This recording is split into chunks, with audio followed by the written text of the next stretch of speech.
So thank you all for joining us. We have in this panel 10 superstars, and it's very difficult to figure out who to ask first, so I will try to do it alphabetically. So for those who are at the end of the alphabet, you will be the last people speaking, but we won't get to you for a little bit. So first, let me ask Yasir, is the biggest problem with being the governor of the PIF fund that you don't have enough requests for money? You don't have enough people looking for money from you? Is that the biggest problem you have? I think it's one of many, but here's what changed over the years. When we started the PIF back in 2015, actually I shouldn't say start because PIF was established back in 1971. A lot of people would come looking for our money to be invested abroad, but that thing shifted over the years. So now we're more focused on the domestic economy, and we've been achieving and doing so many big things since then. I'll just give some of the examples. We have established 92 new companies. Companies like Neom, Red Sea, Giddia, Alat, Savi, all of these companies are big investors in new sectors that were not in existence in Saudi Arabia. So we've been investing for the past 8 or 9 years. And now most of our projects are getting operational and commercial. And people are seeing the difference between what's their perception of Saudi Arabia back in 2015 and before that and what it is right now. The Saudi economy is one of the fastest growing economies in the world. I think in 2022, we were the fastest economy in the G20. We were growing by more than 7%. It's projected that we will continue to be in the top growing economies in the G20. It's projected also for us to grow more than 5%, second to India as a G20 country. So now we see a shift from people want us to invest or take our money to invest from there to co-investments. We have created so many JVs with many international companies and many international companies and also with local companies. So there is a big paradigm shift, I think, for how PIF is deploying investments. So that narrative may be still there to a certain extent, but it's changing now. When you started the PIF fund, you started at the PI fund, were most of your investments outside of the kingdom? And now a larger percentage are in the kingdom?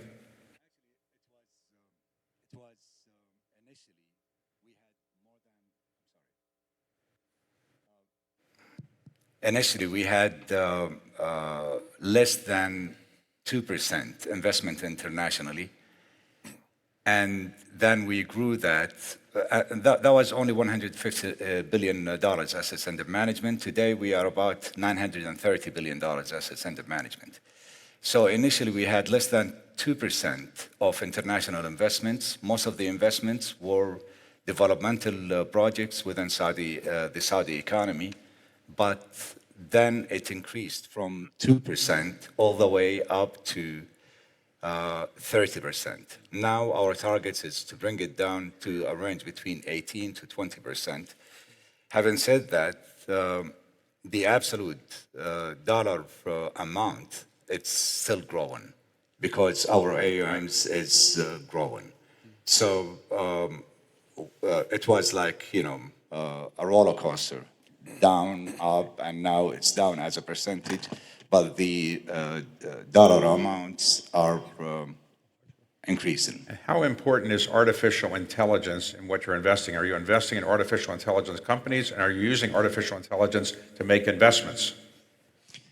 I mean, Ruth is here next to me for a good reason. That's part of our investments in AI. Most of the people around the table, we have either ongoing discussions or potential discussions to invest in AI. And the reason why we are investing in AI is Saudi Arabia is very well positioned to be a global hub, not only a regional hub, for many reasons, in the AI sphere. One, you have very efficient utilization of energy and low cost of energy. Two, you have massive lands. And three, it's not only the fossil fuel that we have, but we have most of the technologies and the renewable energy. We're lowering the, I'm sorry, maybe the sound is... Hey. Well, is your mic working? I think it is. So final question for you, if I could. One of your investments has been in something in the golf area, LIV Golf, well known. You're known around the world for LIV Golf. So let me ask you, is it intimidating when you play with Tiger Woods, or is he intimidated by you when he plays with you? You mean he's intimidated or me intimidated? Right. Is he intimidated by you because he might want some money from the PIF fund, or you intimidated by him? Not at all. Actually, I love, playing with the most talented players in the world. Tiger Woods is one of them. You know, all the rest of them, Greg Norman, Dustin Johnson, Brooks, Bryson, John Ram, all of them, they're really amazing people. And I think what Live Golf brought to the table is trying to rejuvenate the sport itself. It was an aging sport. All the audience in the average age of about 45. Our new proposition is bringing the youth back to the game and to make it, to somewhat extent, more accessible and more inclusive rather than exclusive. So let me go now, thank you, to Stéphane Bancel. Stéphane, for those who don't know, is the CEO of Moderna. How many people here got a Moderna vaccine? How many people wanted a Moderna vaccine? So are we better prepared for a global pandemic than we were a couple years ago? Good morning, David. Definitely. I think the improvement in technology, in the cooperation around biology, and the manufacturing scale. We should not forget that one of the challenges with COVID is that when the vaccines were approved in record time, there was not a lot of supply. Now there's a much stronger manufacturing network across a lot of companies, so I think we are better prepared. And let me ask you today, if anybody, should people still get a COVID-19 vaccine? I see TV advertisements for them, but are they still necessary? Do I need to get a vaccine now? I'm not worried about COVID. Should I be worried about it? I think you should be, David. I mean, if you look at the US where you live, last year, we had more than 600,000 people above 65 years old being hospitalized. That is 3 times higher than flu. That is a real problem. And that leads me to actually, I think one of the biggest issues we have in our society is that we call healthcare, but it's actually sick care. Okay. And if you look at the sick care system that we have and the aging population, the math doesn't work anymore. Okay, well, we've got a special guest coming in. Where is he? There he is. Thank you, David. There he is. According to an influential 2024 Global Pandemic Preparedness Summit report, 79% of countries still lack sufficient health emergency coordination mechanisms. With such glaring gaps in global defense system, it is unlikely the world is truly ready to respond to the next pandemic. Well, that was downbeat. Okay, so one final question. What is the biggest healthcare problem facing the world today? I think it's just aging population, which is we are at this stage where we have an aging population, we have a sick care system, and we cannot afford this system. And if you look at the cost to governments, the cost to employers, it's a bigger issue. I think we need to move into a preventive medicine where we can use technology to make sure we see disease very early and we prevent disease from happening. I think an aging population is good. I mean, I'm aging and I'm happy, but okay. Let me ask Laura. Laura was the head of the Hong Kong Stock Exchange. So do you see any opportunity for a rapprochement between China and the United States in the near future? Easy question. Well, I think the relationship between China and the US is on everybody's mind. And I think it impacts on all the economic policies, decisions. I think in the last few years, the global trend is that political consideration is driving national economic and industrial policy. And as a result of that, the impact on global economic policy is much more acute than before. I think the consideration for economic policy due to national rivalry, economic rivalry in terms of security of supply chain, and all these have always been there. I think it has been brought to the forefront. The relationship, the U.S.-China tension affects a lot of the major decisions nowadays. And then, of course, the coming U.S. election will have a big impact on that as well. So if I was going to locate a company offices in Asia, why would I pick Hong Kong over Singapore? Oh, we have a lot going on for Hong Kong. I think Hong Kong is part of China, but we are under one country, two system. We have common law. We have a simple tax system. We have well-recognized and acceptable regulatory track record and standards. It's accepted by global investors. That is very much going on in our favor. With China's recovery and in terms of economic growth, we will benefit. Hong Kong will play an important role. Okay. And final question right now. Let me ask you, today, would you say that technology has changed Hong Kong in any dramatic way over the last 5 or 10 years? I think like everybody else, technology has an impact on us. I think we have seen the huge the technology advance in China, for example, in terms of payment system. That has an impact on us. For anyone who has been into China recently, you know that everything, is on your smartphone. Your payment, basically, eventually you move to your personal assistant will be on your smartphone. And so that has a spillover effect. And more importantly, Hong Kong plays a financing role to help finance these new technology advancement. Okay. Larry Fink. Larry, you are the founder and CEO of the largest asset manager in the world. You're managing now 12 and a half, 13 trillion, whatever it is, who knows? So it's a lot of money. What are the biggest global trend you see now in money management? People moving into stocks, moving into debt or credit instruments. What do you see as the biggest trend and the biggest worry of people that are your clients? Well, David, thank you. Yasir, thank you for having us. There's not one major trend. Right now, there's a great deal of uncertainty, but I don't think it really changes the future of the markets. I would just say the biggest macro trend that I see is the amount of capital that is needed to digitize, to decarbonize, to rebuild our infrastructure. We're talking about trillions of dollars of capital. We're talking about an amazing amount of new jobs. We're going to have shortages of electricians. This capital is going to be furthering a growth in equities. And the other thing I would say is what you're witnessing because of the transformation and the need of technology and AI, scale is becoming more and more important in every industry. And you're seeing a growth in the major companies in every industry. And I think that's going to be one of the dominant themes. So for instance, Walmart in the retailing space continues to become more important to the average consumer. They're employing more and more technology, more and more AI. That's an example of what we're seeing. So with this huge pool of private capital. There's $9 trillion sitting in money markets.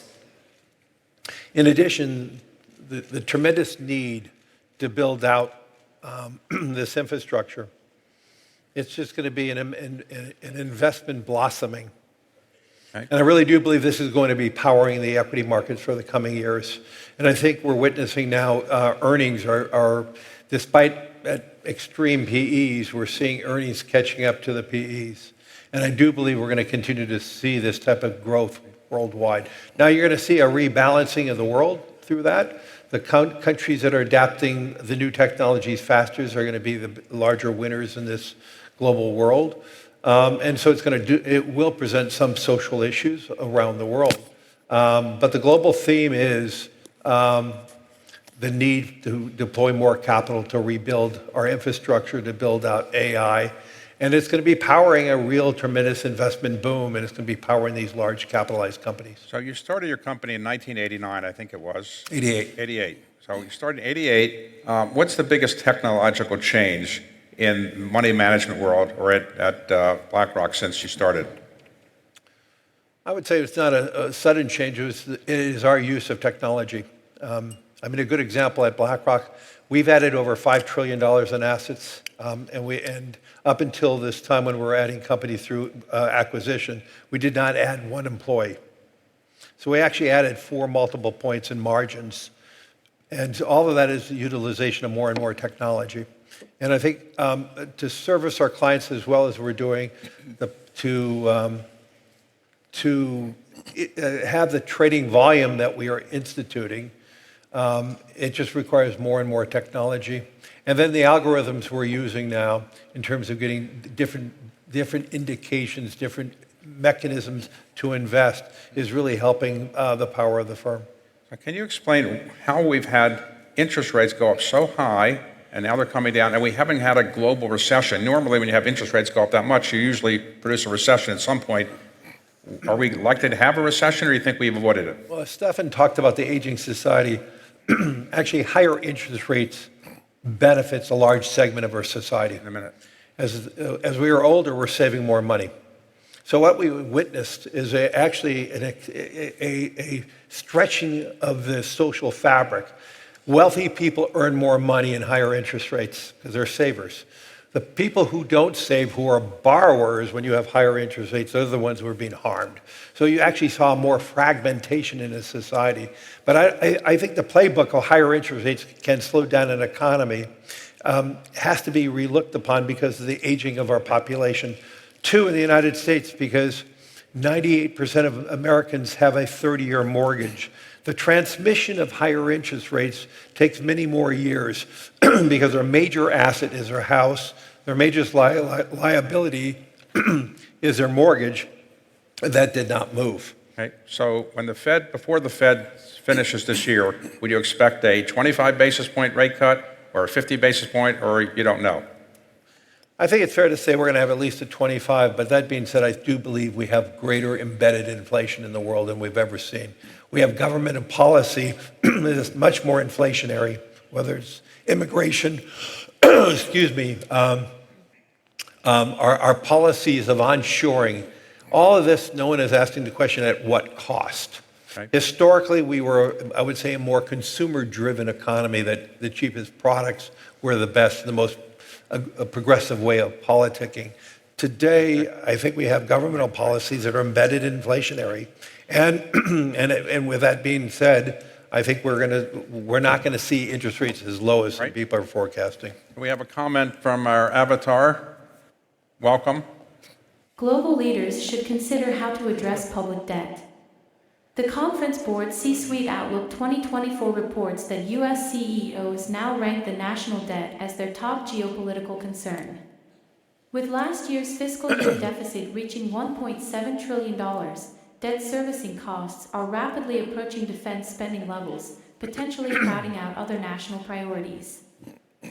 Okay, so now Ken Griffin. Ken, here we are. Ken is the founder and CEO of one of the most successful and largest hedge funds in the world, and also the founder and chairman of Citadel Securities, which is one of the largest market makers in the world. So Ken, Are the markets going to be receptive to, let's say, if Donald Trump were reelected again, you think the markets would be responding positively to that, or they don't really care who's likely to be president? I think the markets are always forward-looking. The expectation today is that Donald Trump will win the White House in just a few days. We'll know shortly. And big picture, the reduction in uncertainty is almost always positive for asset prices. And we're at that moment of peak uncertainty. It is a race that Trump is favored to win, but it's almost a coin toss. So I would say that post-election, we'll generally see a risk-on environment as people come to adapt and adopt a new regime, whether it's a Harris regime or a Trump regime. This uncertainty will be behind us. Ken, you're running these major financial organizations. You spend a lot of time on education, K-12. Why do you care so much about K-12 education, and are you thinking it's getting worse or better in the United States? So obviously in the United States, we have taken a hit when it comes to our quality of K-12 education over the last 40 years. And I would say that one of the opening moments today was the focus on education here in Saudi Arabia. That's a lesson for the whole world. If we're going to have a prosperous global economy, we need education systems around the world that work to deliver not just K through 12, but preschool through college to train the workforce of tomorrow. And today, do you use artificial intelligence in making investment decisions? You have several hundred or thousand people making investment decisions. Do they use artificial intelligence, or they just use their gut? Well, I would say that all of us in this room owe a great debt of gratitude to Google, because Google was really the firm that put machine learning back on the map about a decade ago. And when Google announced and released TensorFlow to the world, it was one of the great gifts to the world. This branch of technology that was originally developed back in the 80s and 90s but was not usable in a day of limited compute became available to all of us to use. At Citadel, it took us about 10 days to use TensorFlow to start to make markets in the US equity market on a much more capable and effective way. And we've been using machine learning techniques for about a decade now in our day-to-day activity, which impacts about $400 billion of asset trading per day. The thousands of people try every year, maybe tens of thousands, to get a job at Citadel. For those people here who want their children to work there, who might want to work there themselves, what's the best way to get a job at Citadel? What are you looking for in your people you're hiring? So we'll have about 100,000 college applicants this year, and a STEM background is really helpful to get a job at Citadel. We find that students that have a strong background in engineering, in mathematics, in sciences, that can understand how to frame and solve a problem are the students that excel within our four walls. Okay. We go to Paul Hudson. Paul, you run the CEO of Sanofi, who is one of the larger, healthcare companies in the world. So what do you think is the biggest healthcare problem the world's facing at the moment? Well, the healthcare inequity is our single biggest challenge. It doesn't have to just be in developing nations. It can be everywhere. Maybe give you a couple of examples. We're going to have 21 million climate migrants and refugees. We're going to have 250,000 deaths unexpectedly related to climate. We're going to have BMIs increasing. We're going to have the challenges of delivery of healthcare. Excuse me. We will have a gap of about 10 million healthcare professionals by 2030. So we may make medicines and vaccines. We may not have healthcare professionals to actually give them. And ultimately, in the end, the cost on the climate of the CO2 of delivery of healthcare is skyrocketing, more than airlines. So if you're delivering healthcare and trying to help people live better lives, you will contribute more than 5% to the global CO2 burden, and we can do better. So one of the big healthcare problems I thought in the world is obesity, and now there are drugs that help you lose weight. Are those drugs safe? Well, that's a complicated question, but there's undoubtedly a challenge with the cardiovascular potential impact on people. Many people are dying because they're simply overweight. How they got there, what could happen, is a much bigger question. And often, for example, just to connect the two comments, that if you're a pre-diabetic and you get coached and you eat properly and you avoid becoming obese and becoming a diabetic, you will create 3x less carbon in your adult life. 3x less.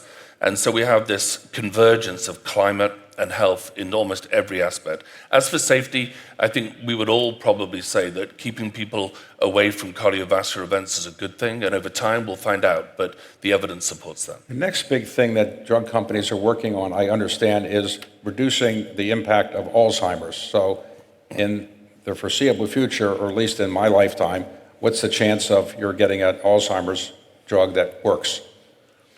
Well, I think we've been working on things like Alzheimer's, Parkinson's for many years as an industry, and we know neurodegeneration in any form is such a huge economic impact and a personal, individual impact, and caregivers as well. I think most people would expect with the advent of AI that there is a moment where we possibly may see 100 years of innovation in 5 to 10 years. And in these sorts of areas, it's really needed. The drugs that are being approved recently are, absolute, no doubt progress. Right. But can we say that we're curing these things? Are we really addressing these things? Absolutely not. Okay, we have our avatar again. So you have a comment? According to Boston Consulting Group, 70% of R&D priorities for low and middle income countries, including maternal conditions and infectious diseases, remain unaddressed. However, serving just 10% of the untapped insulin market in these regions could yield an additional $1 billion for manufacturers. Okay, so now we'll go to Noel Quinn. Noel was for the last 5 years the CEO of HSBC. So why should people want to work in the banking industry? Is it an exciting industry? Why wouldn't they want to go work in the hedge fund or private equity world? Why should people want to work in the banking industry? Well, listen, I've been a corporate banker for 37 years, and I used to say to relationship managers when they join the bank, you're in a privileged position because you get paid to do an extended MBA. You get to see the great businesses of the world, the businesses that aren't so great.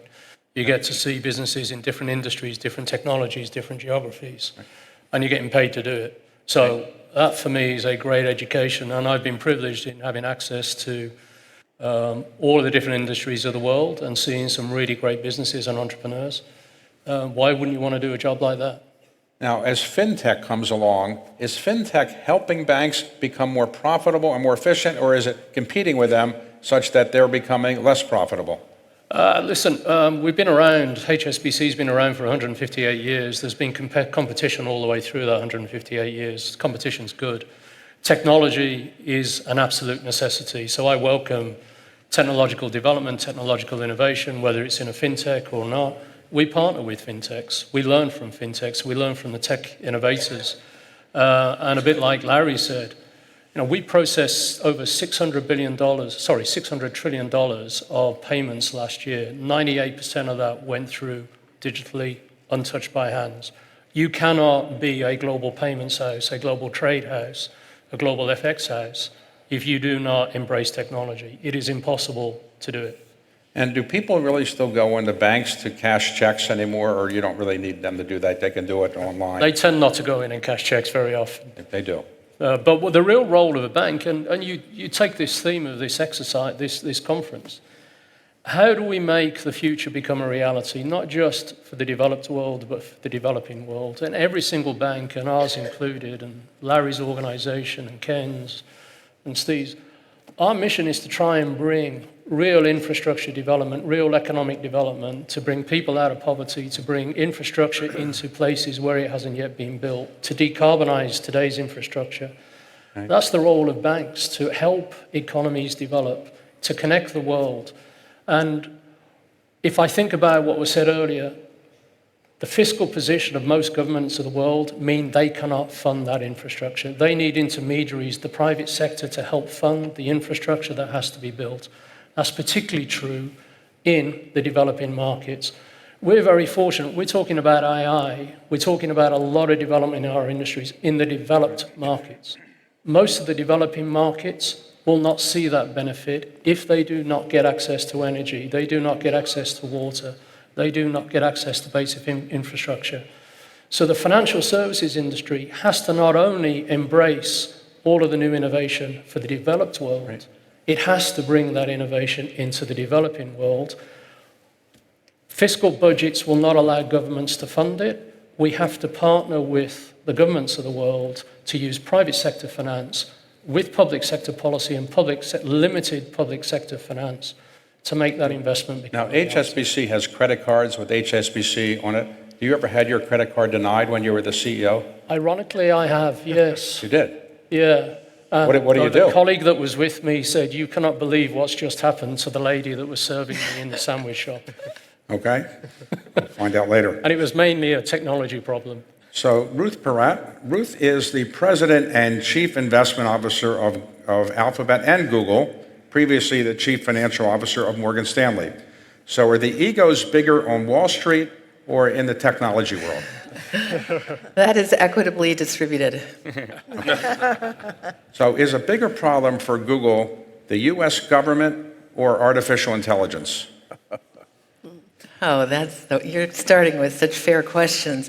Look, I think the most exciting place, if I can switch to that, is the upside that we see with artificial intelligence. And one of the most important elements when you think about the transformational impact is to make sure that we can, each of us in each of our companies across the globe, really maximize what is the upside and protect on the downside. So I think it's imperative that we collectively work with governments everywhere to make sure that there's a firm foundation. If you don't have that firm foundation, you're not going to be unlocked, unleashed to pursue the upside. So it has to actually be a very constructive, collaborative approach. Okay. So let me ask you, somebody wants to do a Google search. I don't know how many searches are done a day, but I assume billions or so. I read that sometimes when a criminal is caught, they can go in and get the Google search right away. How long does it take for you to cough up the information about what somebody searched for? And can you get it yourself, or do you have to get a criminal indictment where you give it up to somebody? There's a really strict legal process around it, so I can't, no, people can't go in and find out what your search is, but if there's a legal process, the legal processes go down their own path. And one of the things that you've done, other than the Google search business, is the automated driving, which is autonomous. Are we going to have autonomous driving in our lifetime, you think? We're excited about what we've seen in autonomous driving. More than 1 million people die on the road every year from human error. And the delta between safety when you actually get autonomous driving to work well is extraordinary. So if you want to save lives, we should be embracing autonomous driving. And when you think about the planet, most of us who have a car don't use it most of the time. And so there are elements that are better for the planet as well. We're rolling it out now, San Francisco, LA, Atlanta, and across the United States, continuing to grow that. So our expectation is, yes, it's taking time. There's a human change element to it as well, but people who get in it, anyone who wants to come to San Francisco, it's the second largest tourist attraction now in San Francisco. People find it's fun. It's a glimpse of the future. A final question I wanted to ask you. When Google started, there were many search engines. And so many people said, what's the big deal about another search engine? What did Google actually do that made it so much different than all the other search engines that used to exist? And what was their secret sauce that made it different? The key point was make it as useful and relevant as possible. Get rid of all the clutter and really reimagine what's possible. I remember at the time I wondered why we needed an 8th search engine. And I think what's relevant to this conversation here today, what's really relevant to His Excellency's opening comments, is we're living at an extraordinary time in history. AI is this transformation, generational technology, and it requires each of us to rethink what is the possible, which is what Larry and Sergey did back in 1998. I'll just give you 2 examples that pull off of what some of the other people have already commented on. In the area of healthcare, we are extremely proud of the work that was done out of Google DeepMind to create AlphaFold, which is being credited with the single greatest contribution to drug discovery in our lifetime. And what Demis Hassabis, who runs Google DeepMind, and his colleagues did, John Jumper, they just won the Nobel Prize for this. They said, let's reimagine what's possible and let's predict protein structure, something that would take years for a scientist to do. And they went from that concept, redefine the impossible or redefine the possible, to 200 million protein structures, which is the equivalent of millions of years of scientists. That's a contribution to drug discovery. We did the same in languages. Most people in the room probably have used Google Translate. We now have 260 languages. We've been on that journey for about 20 years. In the last 6 months alone with AI, we've added 110 languages. 500 million more people on the planet can access information in their language. His Excellency commented on the economic upside from AI. We all need to reimagine what is possible in our business and running government, the way the kingdom is looking at it with education, with manufacturing. How do you actually fundamentally change what you did? So that's a long answer to your question, but that's what Larry and Sergey did back in 1998. They reimagined the possible. When the tech world was not famous for welcoming women for many, many years. I don't know if it's changed that much, but is it much more welcoming than when you first went to Google? I think at Google, there always has been a view that you want to get the broadest pool of talent, the minds that can think through things in different ways. And so have we had to be very systematic about it? Like I think every leader has to be. You need to put, if you don't have data, you got to measure what you want to actually achieve. So put metrics in place, hold people accountable for it, and that's improved what the level is. So it's a journey everywhere, but I think we've seen that it actually adds to the richness of the insights and the dialogue when you actually bring different voices to the table. So Eduardo Saverin may not be as well known to everybody here as some of the other people. Let me just give you a brief introduction. Eduardo was a student at Harvard, and his classmate started a company, and Eduardo took his life savings and invested in this company, probably to the consternation of his parents. And that company was called Facebook. And you're now the second largest shareholder of Facebook. My now son-in-law was then in that same class. He recommended the investment to me, and I turned it down. So what did you know about the Facebook being so good that I didn't know? Thank you for saying my background in such a humbling way. To be clear, we were college students in a dorm room, really trying to make our experience in college better. We were looking to leverage the internet and trying to discover how we can connect and bring people together better.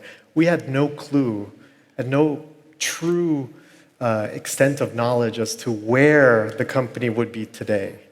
So, to be clear, passion drove me to take my life savings. What did your parents tell you when you took all your money and put it into this little startup? So, my mother was a psychologist. So generally her answer is do what you love and do what you're passionate to do. So my mother was supportive. My father believed it was the wrong decision. All right. So since that time, have you seen any other company? You're now a technology investor. Have you seen any other great things like Facebook you might want to recommend to us? Yeah. So meaning, I think Ruth was touching on this as well as the rest of everyone here, sort of in the panel, around the paradigm shift that AI is bringing upon the world. And I think this is a paradigm shift that will permeate every industry. Beyond companies, it will permeate people, humanity, the interaction between people and governments. And it is a fundamentally massive stepwise change in technology.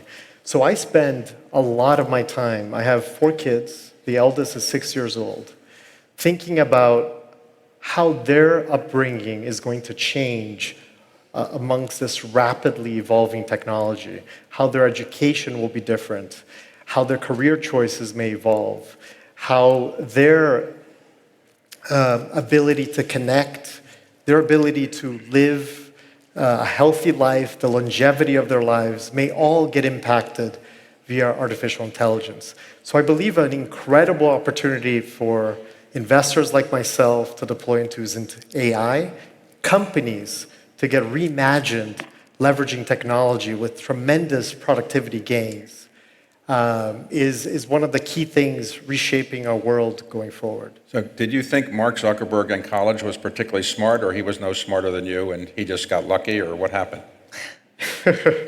He's an incredibly smart person, dedicated and vigorous. And I think that's the definition of most entrepreneurs I work with today.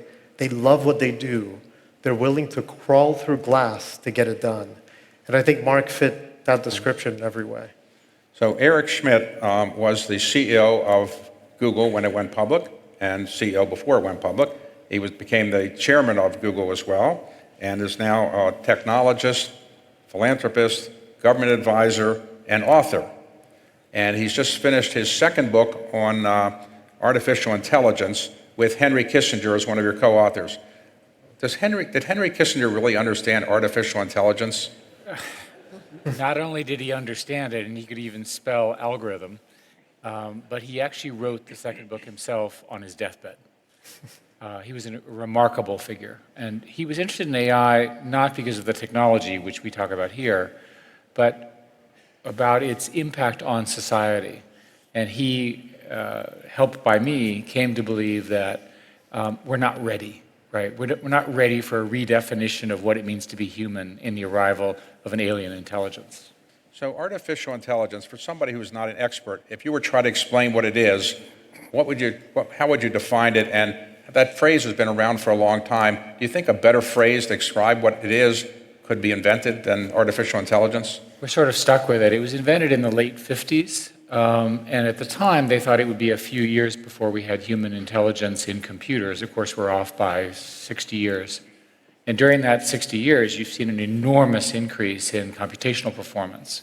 So the AI that we're seeing today is a result of better algorithms, including some people who are now at Google, as well as this enormous improvement in scale computing. These systems require extraordinary amounts of data to train, but once trained, they can do extraordinary things. So you were asked when you were running another company to consider becoming the CEO of this little startup called Google, and you met the two founders. Did you think that they were going to build this big company? And what did you think of them when you first met them? When I first met them, it was in a building that I used to own, which was very strange. And they were so intense and they were so obnoxious to me. I thought it would be so fun to work with them because they didn't agree with anything I was doing and they said I was wrong systematically. And I thought, that's an environment I want to work in because they're going to challenge every one of my stupid assumptions. And it worked. So you've been involved in supporting Ukraine without going into the details. Can you tell us how warfare is changing because of technology and particularly artificial intelligence? So war is today defined stereotypically as man, gun, shooting, other man, shooting, trying to kill each other. If you're a computer scientist, this makes absolutely no sense. The guns should be automated and the people should be drinking coffee somewhere else. And that simple description of war is now occurring in Ukraine. It's not occurring in pretty much anywhere else because governments and militaries are not ready for this technological change. But in Ukraine, they have no choice, largely due to lack of a navy and lack of an air force. So today you have a battle for air dominance and a battle for sea dominance. And in the case of Ukraine, they're doing it with drones. And drones are essentially robots. If you are a roboticist, the fastest path to robots is in fact drone warfare, I'm sorry to say. And in the Ukraine fight, the boundary, the FLOT as it's called, is so crowded with drones that the biggest problem is figuring out whose drone is which. And there are drone management systems and they're watching each other and everybody's trying to shoot each other's down. There are enormous implications for the arrival of drone warfare because we've never had a situation where the morality of sitting somewhere else and doing this is exposed strategically in terms of moral choices. And furthermore, once these systems are fully automated, it's not at all clear how you do deterrence. Right? I have a fully automated system and you have a fully automated system. How do we determine how we resolve these conflicts? My own view is that drone warfare will largely stop land wars and that conflict will not go away, but it'll occur in different domains. So you've been an advisor to the Pentagon and other government agencies. Who makes decisions more rapidly and more efficiently, the government or the private sector? Well, our government seems to be getting slower. And most of the governments I've talked with now in these various things involving drones and so forth are largely political or they're addressed in other things, whereas business, as you know, is very quick. So the best model is fast-moving businesses under the control of the government. You don't want businesses doing this stuff on their own. So Steve, thank you for your patience. You just flew in from China, and you had a pretty close relationship with people in China. You started I guess a university in China, or a program in China, the Schwarzman Scholars Program. Do you see any rapprochement between the United States and China, whoever's elected president? Well, thanks, David. It's fun to be last. And I always like to learn things on panels. And one of the things I learned is I should have gone to Harvard and had Mark Zuckerberg as a roommate. So if I could have arranged that, I would do it.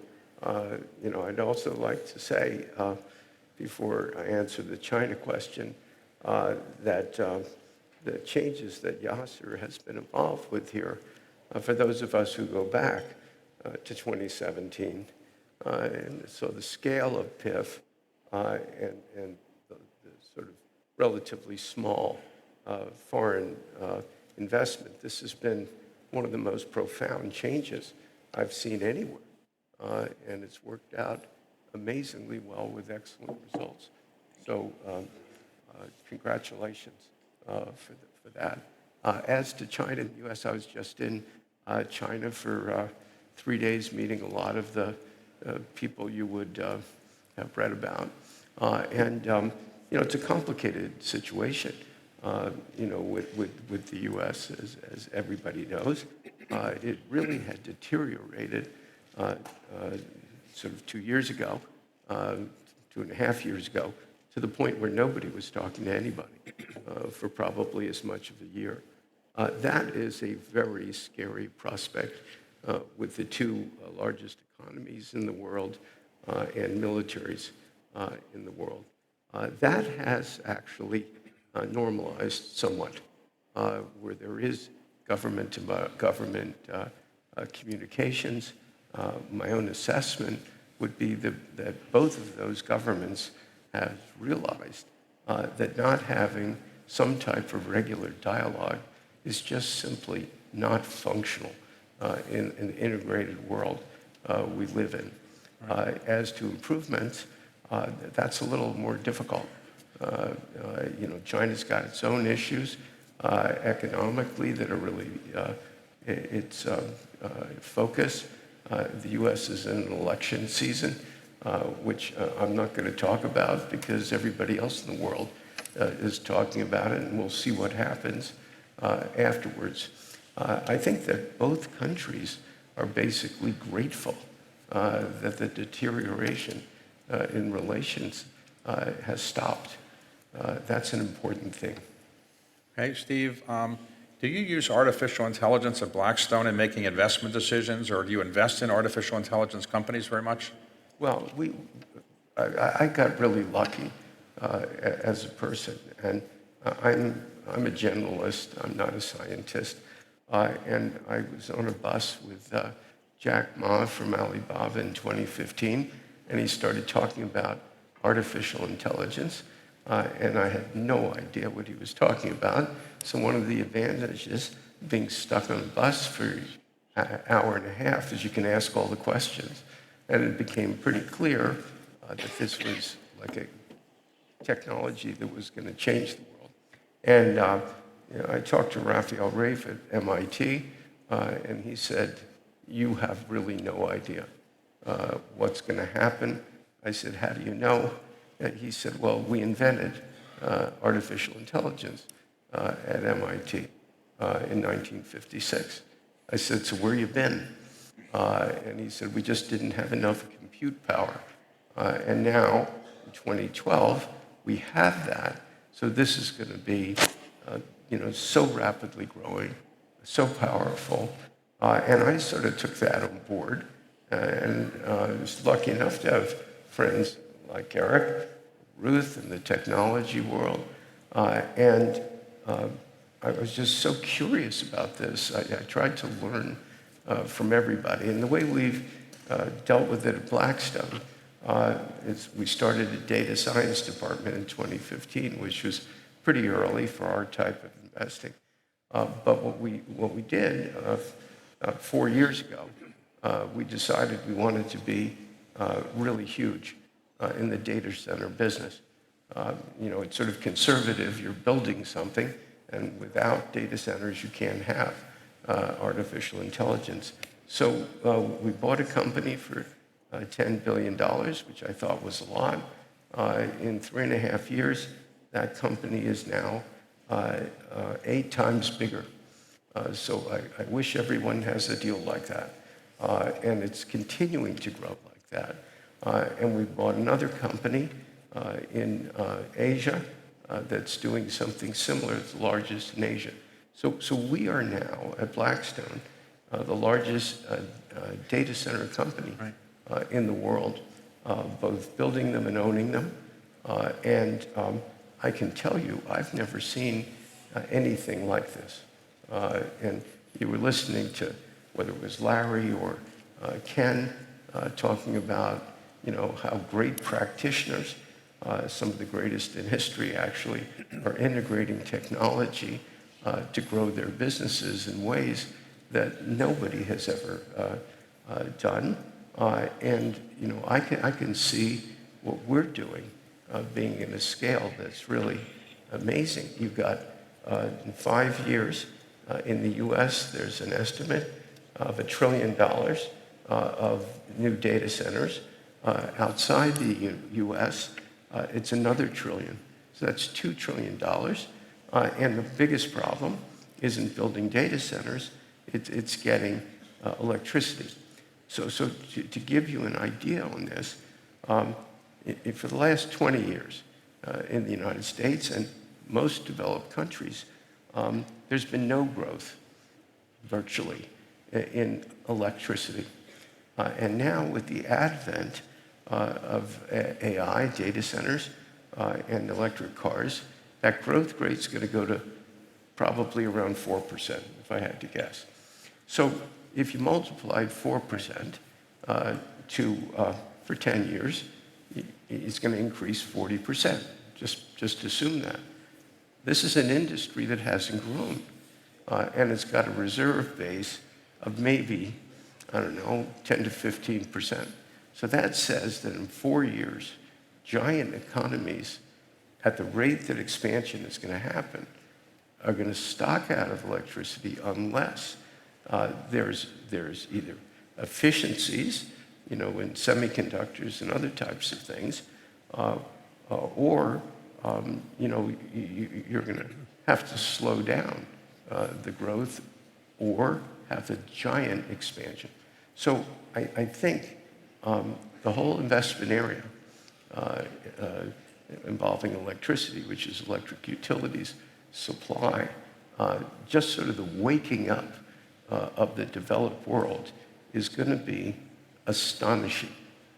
Huge capital needs, and it's a must-do kind of investment area. And when you have things like that, and fortunately for us, we're just unbelievably well situated, it's really fun. Business can be a lot of fun. Steve, a final question. You played a role advising President Trump when he was president those 4 years, a couple of those years, on business matters and so forth. You've seen him from time to time. Has he changed very much since you saw him as president? And is he likely, if he were elected president again, to be much different than before, or roughly the same, or you can't say? Yeah, I think, I have seen him recently, and I think when he started in 2016, this was completely new territory. Most people who are president, have no idea of what that job's really like because it's so different than any other job. And in his case, that was true.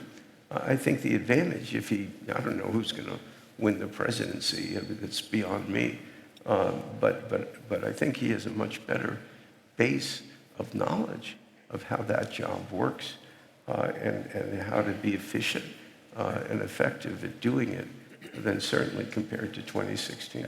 So we are out of time. Yasir, would you like to make a final comment on anything? No, thank you very much. This is really very great board. We started this 3 years ago, and I think year after year it's only improving.